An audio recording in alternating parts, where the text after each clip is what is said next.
함께 살펴보실 말씀은 열왕기상 17장 17절부터 24절까지 말씀으로 시련을 만날 때 꼭 기억해야 할 것들이 있습니다 라는 제목으로 하나님 말씀을 나누겠습니다. 예전에 제가 굉장히 주님 안에서 사랑하는 한 형제님이 계셨는데, 형제님이 이런 찬송가 있습니다. 나 주 안에 연단 받은 후 정금같이 되리 하는 이 찬송가, 자신은 이 찬송가가 제일 싫다고 그러셨습니다. 정금 좋긴 하지만 나는 연단이 너무 싫다고. 연단은 아프고 괴롭고 힘들고, 그러니까 나는 그냥 정금 안 돼도 괜찮다고.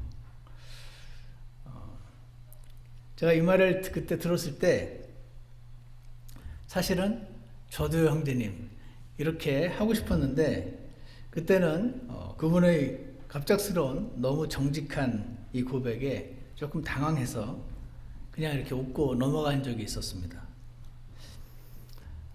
많은 분들이요, 아무 일도 일어나지 않는 세상을 살아가고 싶어 하십니다. 그렇지 않습니까? 대단히 좋은 일을 바라지도 않고 대단히 나쁜 상황도 바라지 않고 그냥 조용히 별다른 일 없이 아무 일도 일어나지 않는 평안한 세상 살고 싶다. 그런 바람 가져보신 적 있으시죠? 보통 사건들은요, 갑작스럽게 닥치니까, 이렇게 갑작스레 닥쳐오는 사건들은 그 사건 자체도 너무 싫기도 하고, 그 상황을 해결해 나가는 과정 역시 빨리 안 됩니다. 보통 굉장히 길고 지루하고 또 두렵고 얼마나 피곤한지 모르겠습니다. 하지만 이 세상이 하나님 말씀에 따르면 타락해 있습니다. 이 타락한 이 세상을 사는 우리 삶에는 풍파가 어김없이 찾아옵니다. 아무 일도 일어나지 않는 세상은 존재하지를 않습니다.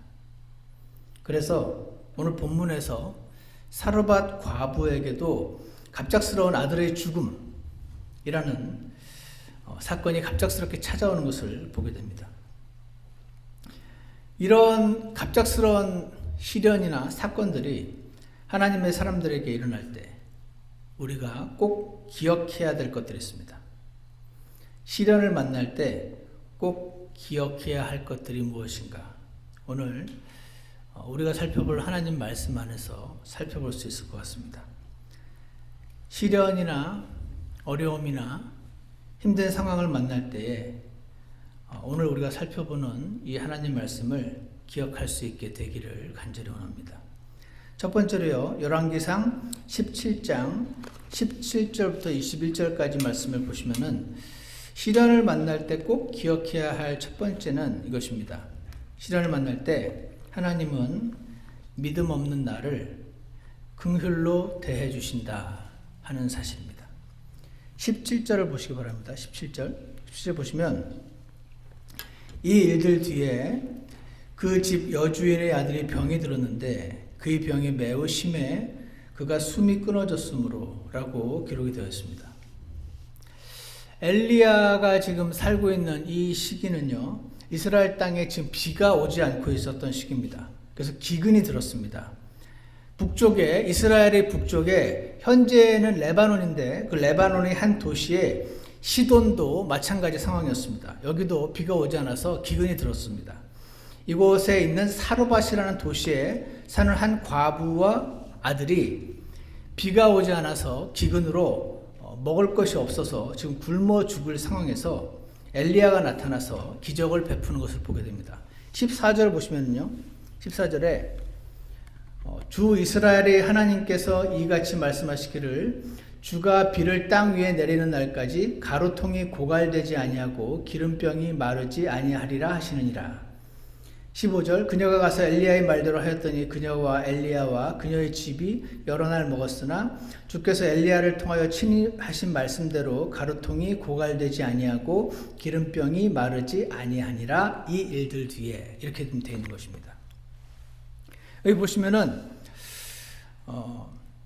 과부 입장에서 지금 보자면 기근이 들어서 먹을 것이 없어서 이제 마지막 남은 가루와 기름을 먹고 죽으려고 하고 있었는데 엘리야가 나타나서 이 가루통에서 계속 먹어도 가루가 나오게 하는 이상한 기적, 그리고 기름통에서 아무리 기름을 부어도 계속 쓸 수 있는 기적을 일으켜서 이제 먹고 살 수 있게 된 것이었습니다.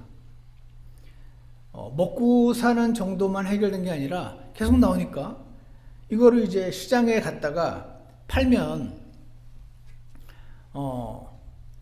좀 이렇게 경제적으로 여유가 생길 수 있는 그런 상황이었지 않습니까? 한마디로 경제적인 문제에 있어서 숨통이 좀 트이게 된 그런 상황이었습니다. 한마디로 이제야말로 먹고 살 걱정이 없이 살게 되는 것인가, 이제 조금 한시름 놓을 수 있는 것인가 하는 그런 생각이 들 그 무렵에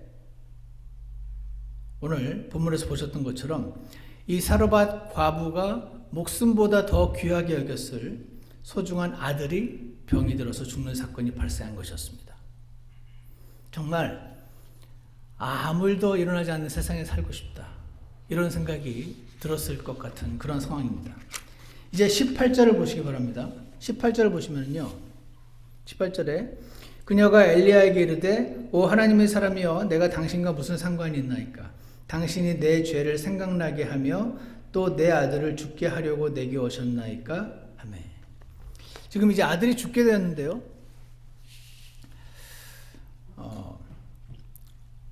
아들이 죽게 된 이것을 지금 굉장히 무언가 원망스럽게 여기고 있는 것을 느끼게 됩니다. 이 여인의 생각 속에서는 이런 일들이 전부 다 엘리야 때문에 일어난 일 같았습니다. 엘리야가 우리 집에 찾아오지만 않았어도 이런 일이 안 일어났을 텐데. 그러면서 여기 그녀가 한 말들을 보면 옛날에 무슨 죄인지 나와 있지 않아서 잘은 모르지만 무슨 죄를 지었던 것 같습니다. 그녀가 과거에 지은 죄 때문에 하나님이 그녀의 아들을 대신 죽인 것 같다는 생각마저 들면서 원망이 생기는 것입니다. 아니 이러실 거면 그냥 처음부터 가루통, 기름통 그냥 고갈되게 하셔서 굶어 죽게 놔두지. 왜 애초에 날 찾아와서 좀 먹고 살만한가 쉽게 해주더니 이제 와서야 내 죄를 기억나게 하시고 심판하시고 아들을 죽이고. 그녀는 지금 뭔가 원망과 분노와 절망과 슬픔, 이런 것들에 사로잡혀 있는 것을 보게 됩니다. 그래서 그녀가 엘리야에게 이르되 오 하나님의 사람이여 내가 당신과 무슨 상관이 있나이까? 우리 별로 상관없는 사람 아니에요. 당신 때문에 이런 일이 일어난 것 같아요. 상관도 없는 사람인데 당신이 내 죄를 생각나게 하려고 오셨습니까? 그래서 내 아들을 죽게 하려고 내게 오셨습니까? 이 말을 통해서 우리는 이 여인의 좌절과 원망과 슬픔을 느낄 수가 있습니다. 자, 여기 보시면은요, 얼마 전까지만 해도 이 여인은요, 엄청난 기적을 경험했지 않습니까? 남들 다 지금 굶어 죽어가고 있는데 엘리야의 기적의 능력을 통해서 가루통에 가루가 고갈되지 않고 기름통에 기름이 고갈되지 않는 이런 경험을 했습니다. 이런 경험을 보통 하면은요, 어떤 생각이 드냐면은 먹고 살 수 있게 되었구나로 인해서 기쁜 것도 기쁜 건데 와 진짜 하나님이 계시네, 이런 생각이 들게 되는 것입니다. 하나님이 정말 계시구나. 이 여인은 이 생각을 분명히 했을 겁니다. 이 엘리야는 정말 하나님의 사람이구나. 하나님은 정말 자신의 대언자를 나한테 보내주실 만큼 그렇게 날 사랑하시는 좋은 분이시구나. 이런 걸 분명히 느꼈을 것입니다. 그래서 그녀는 지금 자신의 아들이 갑자기 죽은 이 상황을 도저히 이해할 수가 없었습니다. 그래서 이 사르밧 과부의 모습은 꼭 저와 여러분들의 모습과 많이 닮았습니다. 왜냐하면 우리도 하나님 나를 구원해 주셨지, 나를 지옥으로부터 값없이 건져 주실 만큼 사랑하셨구나, 이런 것들을 깨달은 사람 아닙니까? 자신의 가장 사랑하는 아들까지 내어주신 분이 도대체 무엇이 아까워서 더 이상 우리에게 내어주지 않는 것이 있겠는가? 이런 말씀이 로마서 8장에도 기록되어 있잖아요. 그래서 이제 하나님 나를 사랑하시는구나. 내가 구원받은 기쁨과 감사가 넘칩니다.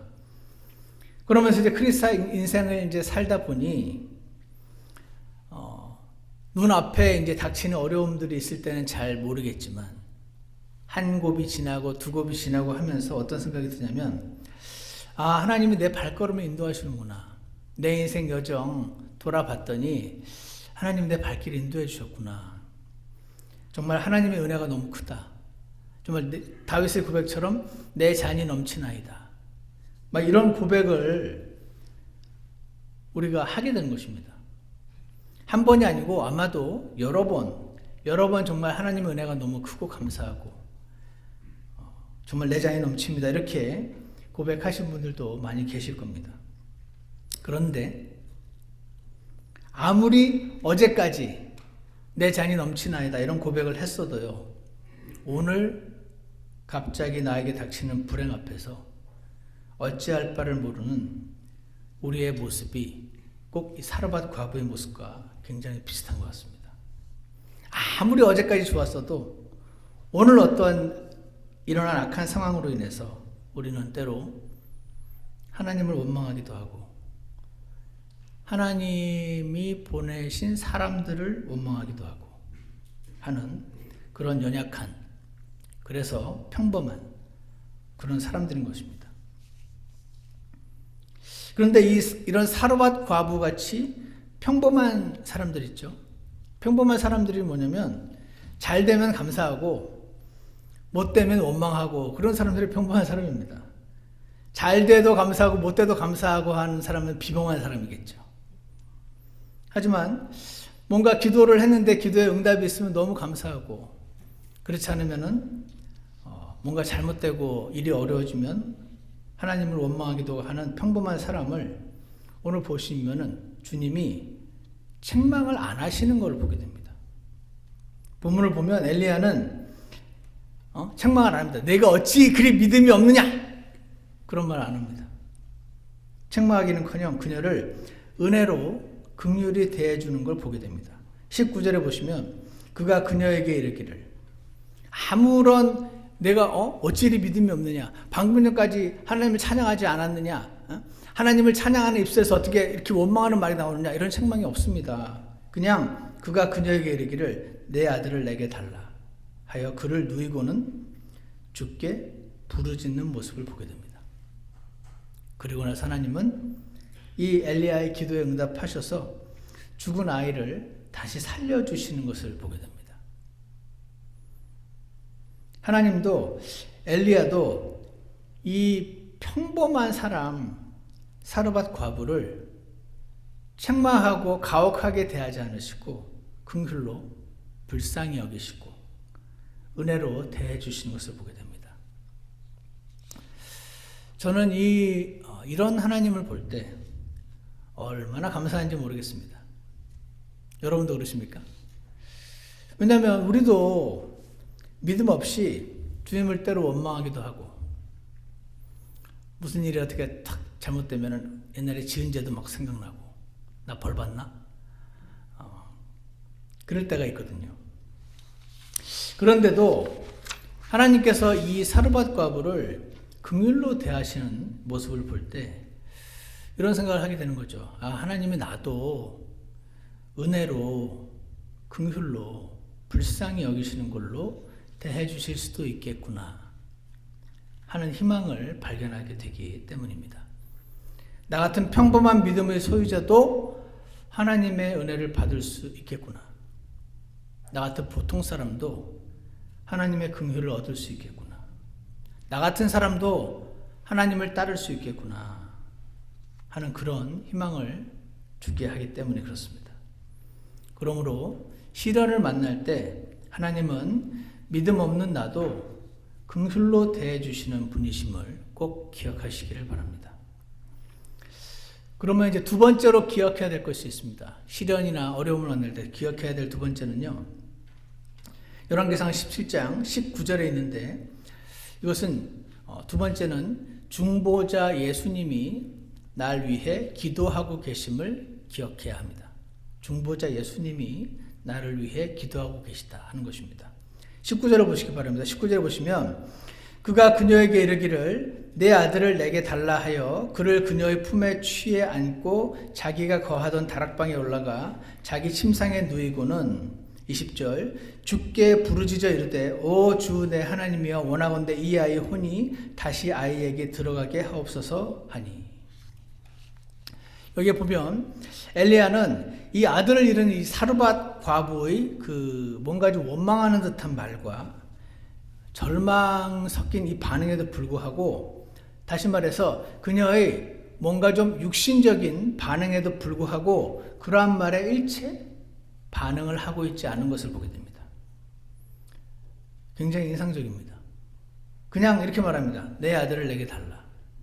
한 뒤에 주님께 기도만 할 뿐 엘리야는 사르밧 과부에게 너무 실망이라고 막 그러지도 않고 화를 내지도 않는 것을 보게 됩니다.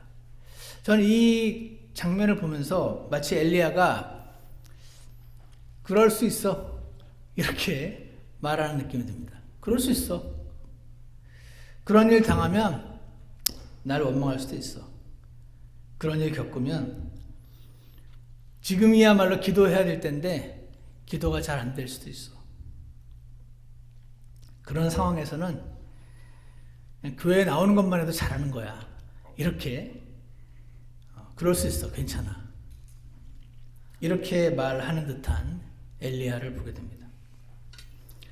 엘리야는 이 여인의 원망 섞인 말에 전혀 반응하지 않고 다만 자신의 일을 하고 있는데요. 자신의 일은 뭐냐면 주님께 나아가서 간구하는 일이었습니다. 지금 주님께 나아가서 간구하는 그 일을 하고 있습니다. 왜냐하면 죽은 사람을 다시 살리는 일은 엘리야 같은 사람이 절대로 할 수 없는 일이기 때문에 그랬습니다. 슬픔에 빠진 사르밧 과부 대신에 지금 엘리야가 20절에서 주께 부르짖는 것을 보게 됩니다. 그리고 나서 21절 이 아이를 다시 살려달라고 간구하는 것을 보게 됩니다. 이 사르밧 과부가 기도해야 될 이 상황에서 지금 기도조차 안 나오는 이 상황에서 그녀를 위해서 대신 기도하고 있는 이 엘리야의 모습에서 날 위해서 현재 셋째 하늘에서 중보 기도하고 계시는 예수님의 모습을 떠오르게 하는 그런 장면인 것 같습니다. 이 엘리야는 이 죽은 사람을 어떻게 살리지? 하고 고민하고 있지 않습니다. 사람이 할 수 있는 일이 있고 할 수 없는 일이 있거든요. 할 수 없는 일을 고민하는 것은 어리석을 뿐 아니라 교만한 것이기 때문에 그렇습니다. 그래서 이 엘리야는 이거를 정확히 알고 있는 것 같습니다. 시편 3편 8절인데 구원은 주께 속하였사오니 주의 복이 주의 백성 위에 있나이다. 구원은 주께 속하였으니 구원은 주님께 속한 거지 내가 아무리 열심히 하고 노력해도 어떤 사람을 이 상황에서 구출해 줄 수 없지. 구원은 주께 속하였사오니 그는 이거를 완전히 기억하고 있습니다. 그리고 스가랴서 4장 6절 말씀도 떠올랐습니다. 어떤 말씀입니까? 힘으로 되지 아니하고 능력으로 되지 아니하며 오직 내 영으로 되느니라 만군의 주가 말하노라. 이런 종류의 일들은 사람이 아무리 힘을 쓰고 노력해도 안 되는 것입니다. 사람의 능력이 아무리 뛰어나도 안 되는 일이 있습니다. 오직 내 영으로 되느니라. 그는 구원은 주께 속하였으며 이런 일은 오직 하나님의 영으로만 된다는 사실을 알고 고민하지 않고 이 아이를 어떻게 살려야 되지? 고민하지 않고 그냥 주께 나아가고 있는 것을 보게 됩니다. 구원은 오직 주께 속한 것이기 때문에 그렇습니다. 지옥으로부터 구원받는 것도 주께 속한 것이고 지금의 이 악한 상황으로부터 구원받는 것도 주께 속한 것입니다. 내 안에 있는 이 원망과 두려움과 불신과 걱정으로부터도 우리는 구원을 받아야 되거든요. 이러한 구원도 주께 속한 것입니다.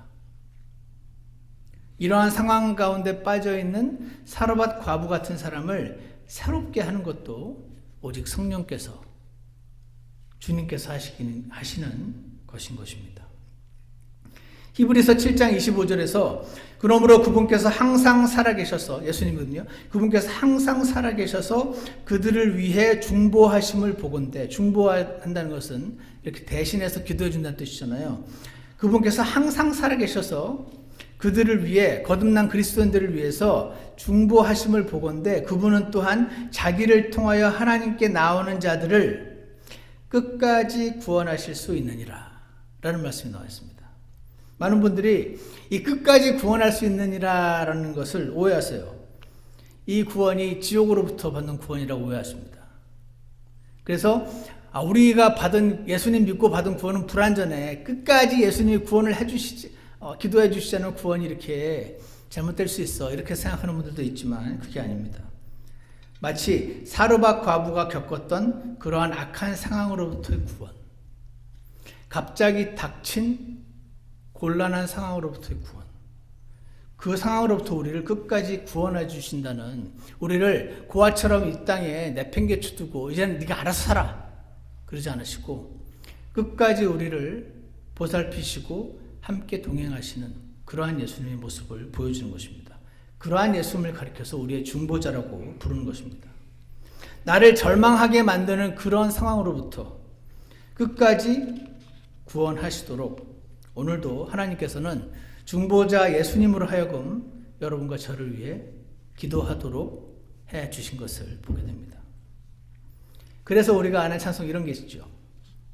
마음이 지쳐서 기도할 수 없고 눈물이 빗물처럼 흘러내릴 때 누군가 널 위하여 누군가 기도하네 하는 이 찬송가가 바로 여러분과 제가 기도할 힘마저 없어서 지치고 힘들 때 우리를 위해서 끝까지 이 상황으로부터 구원하고 우리를 육신으로부터 구원하고 세상으로부터 구원하고 사탄의 계략으로부터 구원해서 주님 안에서 감사함을 회복하고 새롭게 되고 이 믿음의 길을 주저하지 않고 걸어갈 수 있도록 끝까지 구원해 주시는 주 예수님의 사역이 있다. 우리는 고아가 아니다 하는 사실을 기억하시기 바랍니다. 시련에 닥쳤을 때 우리가 기억해야 될 두 번째 사실은 나는 고아가 아니다. 나는 중보자 예수님이 계시다 하는 것임을 잊지 마시기 바랍니다. 세 번째로요. 17장 22절인데 시련을 만날 때 기억해야 될 세 번째는요. 주님께 내 목소리도 들려들어야 한다. 주님께 내 목소리를 들려드려야 한다 하는 것을 기억하셔야 됩니다. 이제 엘리야는요. 그 사르밧 과부 이 여인의 아들이 이제 죽었을 때 그녀의 아들이 이제 살아나도록 간구를 하는데 이 간구의 결과 또다시 기적을 경험하는 것을 보게 됩니다. 22절 보시면 주께서 엘리야의 목소리를 들으셨더라. 주께서 엘리야의 목소리를 들으셨더라. 여러분 이게 얼마나 놀라운 말씀입니까? 주께서 엘리야의 목소리를 들으셨더라. 주께서 충원이의 목소리를 들으셨더라. 주께서 정수기의 목소리를 들으셨더라. 주께서 혜진이의 목소리를 들으셨더라. 사랑하는 여러분, 하나님께서 엘리야의 목소리를 들으셨더라 했던 것처럼 주님께 여러분과 저의 목소리를 들려드려야 됩니다. 맞습니까? 요즘 너무 조용하신 것 같아요. 여러분 한번 솔직히 생각해 보십시오. 하나님이 당신의 목소리를 들어보신 지가 너무 오래되신 건 아닌가요? 사랑하는 여러분, 하나님께 나의 목소리를 들려드려야겠구나. 꼭 기억하시기 바랍니다. 하나님이 내 목소리를 들으시도록 그분께 기도하시기를 바랍니다. 야, 네 목소리 그랬었냐? 너무 오래돼가지고 와, 그렇게 되지 않도록 오늘 하나님께 엘리야의 목소리를 들으셨더라 하셨던 그 하나님께 여러분의 목소리를 꼭 들려드리시기로 결심하시기 바랍니다. 하나님은요, 야, 네 목소리 너무 많이 들어서 내가 정말 질리겠다 그러지 않으십니다. 왜냐하면 사랑하는 사람의 목소리는 아무리 많이 들어도 질리지 않기 때문에 그렇습니다. 하나님은 또 이러지 않으십니다. 야, 너 네 목소리 필요 없어. 나는 중보자 엘리야의 목소리만 있으면 돼. 이러지 않으십니다. 사로밧 과부도 빨리 정신을 차리고 그녀의 목소리를 주님께 들려드렸어야 됩니다. 그럴 때 이 모든 일을 허락하신 하나님의 뜻이 성취가 되는 것이었습니다. 주께서 엘리야의 목소리를 들으셨더라. 저는 이번 이 말씀 준비하면서 이 구절이 제일 많이 와닿습니다. 주께서 엘리야의 목소리를 들으셨더라. 사랑하는 여러분, 여러분의 목소리를 주님께서 들으실 수 있게 꼭 하시기를 간절히 원합니다. 마지막으로요, 시련을 경험할 때 기억해야 될 네 번째는요, 이 세상은 잠깐이고 다가올 세상이 있다 하는 것을 기억해야 됩니다. 오늘 이 마지막 24절에 보시면 왜 하나님께서는 이 사르밧 과부에게 이런 아주 그냥 가슴이 너무 놀라가지고 확 떨어질 만한 이런 상황을 허락하셨는가, 그 이유를 조금 보여주시는데 24절입니다. 그 여인이 엘리야에게 이르되 이로써 내가 이제 당신은 하나님의 사람이시오 당신의 입에 있는 주의 말씀은 진리인 줄 아나이다 하니라 라고 기록이 되어 있습니다. 여러분, 이 여인은요, 엘리야가 이전에 가루통에 가루가 고갈되지 않고 기름통에 기름이 고갈되지 않고 이 일들을 거치면서 이미 엘리야가 하나님의 사람이라는 걸 잘 알았습니다. 그런데 그 이후에 아들이 죽고 깜짝 놀랐다가 원망도 했다가 엘리야가 기도해서 이 아들이 살아가는 이 정말 별로 거치고 싶지 않은 이 과정을 거치면서 엘리야가 하나님의 사람이며 하나님은 살아계시며 그분은 나를 사랑하신다는 사실을 더 확실히 알게 되었습니다. 원래 모르는 건 아니었어요. 근데 더 확실히, 더 깊게, 더 사실적으로 알게 된 것입니다. 이 여인은 엘리야의 입에서 나오는 그 말이 주님의 진리인 줄 의심은 안 했습니다. 의심한 건 아니었는데 이 아들이 죽고 다시 살아가는 이 과정을 겪으면서 마음 같았으면 정말 겪고 싶지 않은 그 과정을 겪으면서 엘리야의 입에서 나오는 말씀이 하나님의 진리의 말씀이라는 사실을 확실히 알게 된 것입니다. 다시 말해서 바로 이 목적을 위해서 하나님은 살아계시며 엘리야는 하나님의 사람이며 하나님께는 어려운 것이 없으며 때로 어려움을 허락하시기도 하는데 주님께 내 목소리를 들려드릴 때 해결해 주시는 분이다 하는 이 과정을 굳이 허락하셨던 이유가 바로 이것입니다. 하나님이 계시구나, 그것입니다. 이런 질문이 생깁니다. 그게 뭐 그렇게 중요한 일이길래? 예? 당신의 입에 있는 말씀이 하나님의 진리의 말씀인 줄 알겠습니다. 당신의 하나님으로부터 온 사람인 줄 알겠습니다. 이미 아는데 그거를 이렇게 깊이 사실적으로 체험해서 아는 게 뭐 그렇게 중요한 거길래 굳이 이 사르밧 과부 같은 평범한 여인, 믿음이 대단히 좋은 사람도 아니잖아요. 이 평범한 보통 사람에게 이런 힘든 일을 굳이 겪게 하신 걸까요? 제가 이 말씀을 묵상하는 가운데 이런 구절들이 떠올랐습니다.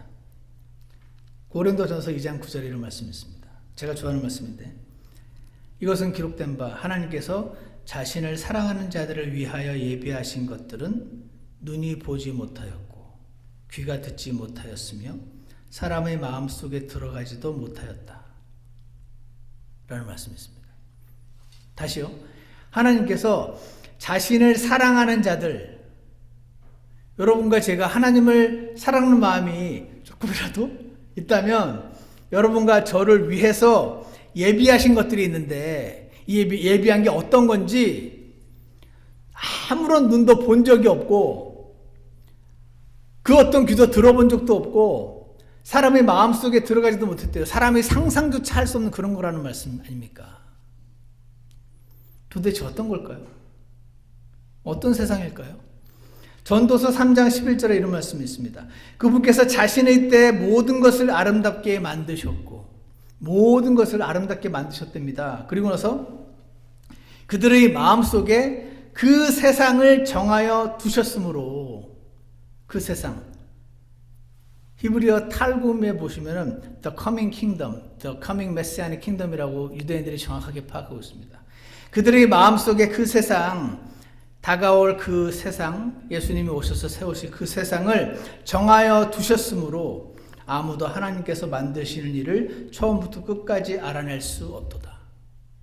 우리 마음 안에, 여러분과 제 마음 안에 거듭나는 순간 다가올 세상에 대한 마음을 넣어주셨다라고 말씀하시는 것입니다.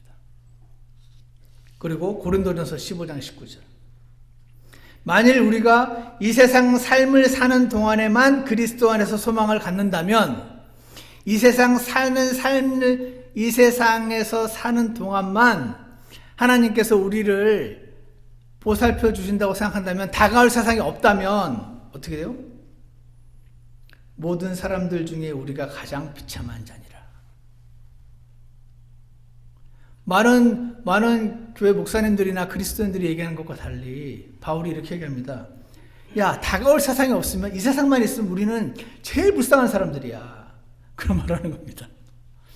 예수님 잘 믿으면 복 받고 저는 여러분과 제가 복을 받기를 원합니다. 건강해지시기도 원해요. 근데 여러분 하나님 무척 사랑하시고 주님을 위해서 온 모든 걸 다 들으신 분들 가운데도 병들기도 하고 아프기도 하고 사업이 망하기도 하고 그럽니다.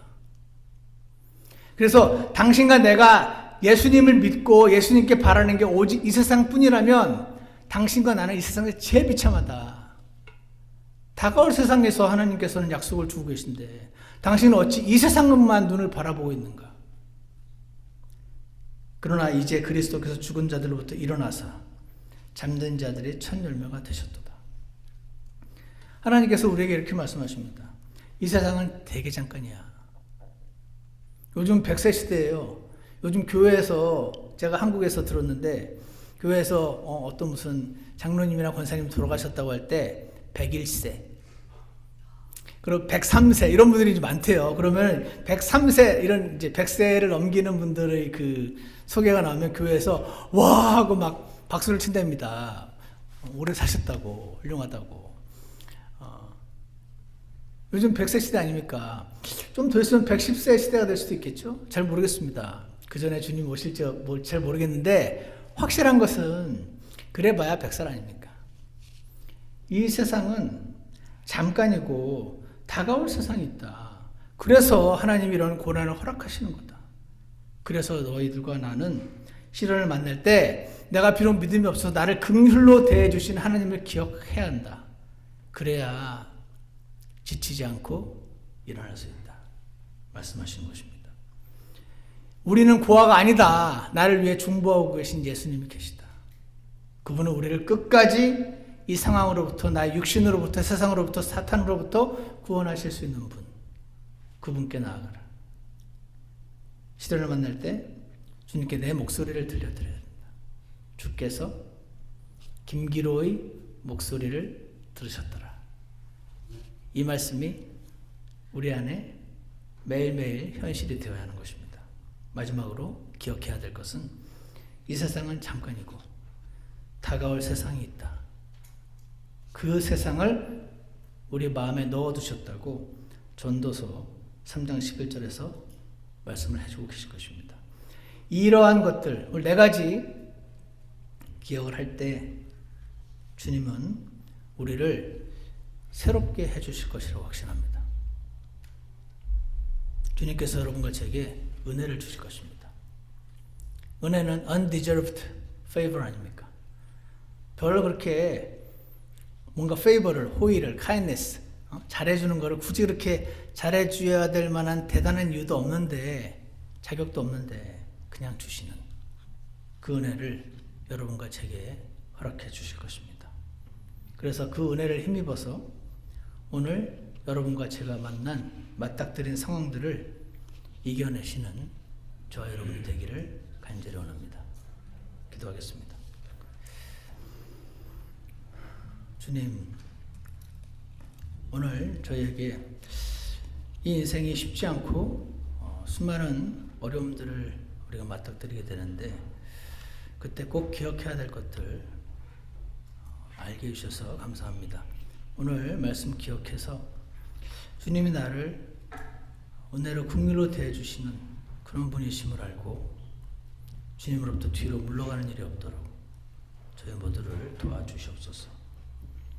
그리고 나를 위해서 지금 함께 기도해 주고 계신 분이 계심을 기억해서 저희도 주님 앞에 목소리를 들려드리고 이 세상이 잠깐뿐임을 기억해서 그 어떤 일이 있어도 주님의 반대편에 서는 일이 없도록 주님 저희를 긍휼을 베풀어 주시옵소서.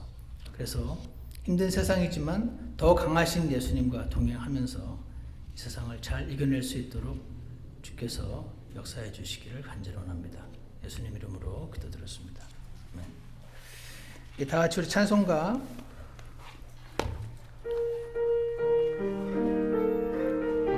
423장입니다.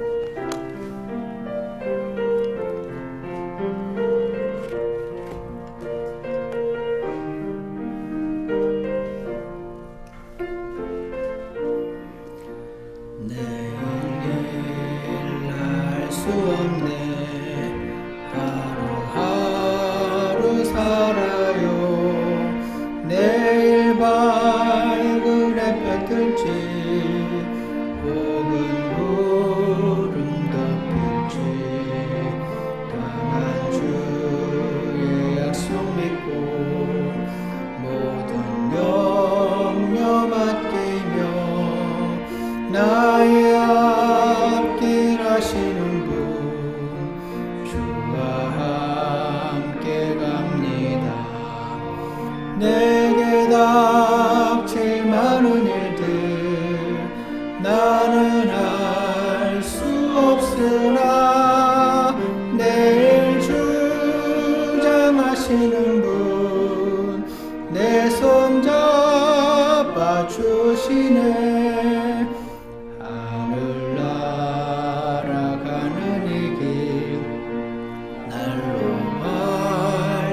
가볍네 무거운 짐 벗었으니 어두운 구름 거치네. 밝은 햇빛 비출 때에 나의 눈물 없으리. 비 온 후에 무지개가 주 약속 증거하네. 내게 닥칠 많은 일들 나는 알 수 없으나 내일 주장하시는 분 내 손 잡아 주시네. 우리 잠깐 기도하는 생각 갖겠습니다. 내일 일을 알 수 없지만 내일을 다 아시고 주장하시는 주 예수님께서 우리의 중보자시며 우리 안에 계심을 기억하셔서 낙심하지 않고 연약한 무릎을 다시 일으켜 세우고 주님의 새롭게 하심을 힘입어서 믿음의 길을 잘 따라가시는 저와 여러분이 되길 원합니다. 잠깐 기도하겠습니다.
주시네. 사랑하는 주님, 여기에 보통 사람들, 평범한 믿음의 사람들이 있습니다. 주님, 저희는 대단한 믿음의 소유자가 아니어서 시련이 닥칠 때 어렵고 힘들고 낙담되고 두렵고 걱정이 많이 되는 그런 사람들임을 고백합니다. 그런데 주님께서는 그런 자들을 책망치 않으시고 기꺼이 품어주시고 어루만져 주시는 그러한 분이심을 저희가 보게 됩니다. 주님, 저희를 그렇게 만나주시고 긍휼로 대해주시고 주님의 영으로 새롭게 해주셔서 다리를 저는 것 같지만 비뚤게 걷는 자들이지만 주님을 잘 따라갈 수 있도록 그렇게 온전히 인도해 주시기를 간절원합니다. 내일 일어날 일은 절대로 알 수가 없어서 그 일이 닥칠 때마다 어렵고 힘이 들지만 지금 저희를 주님 안에서 새롭게 하시고 엘리야의 하나님이 바로 저희 하나님이며 중보자인 주 예수님이 계시고 저희가 주님께 목소리를 들려드릴 때 이 세상이 잠깐뿐이라는 사실을 다시 기억하게 하시고 주님의 능력으로 새롭게 일어날 수 있는 새 힘을 허락해 주시기를 간절원합니다. 주님의 양떼들을 친히 어루만져 주시고 힘을 얻게 하시고 주님께서 선하게 인도해 주시옵소서. 예수님 이름으로 기도드렸습니다. 아멘. 예배 마치겠습니다.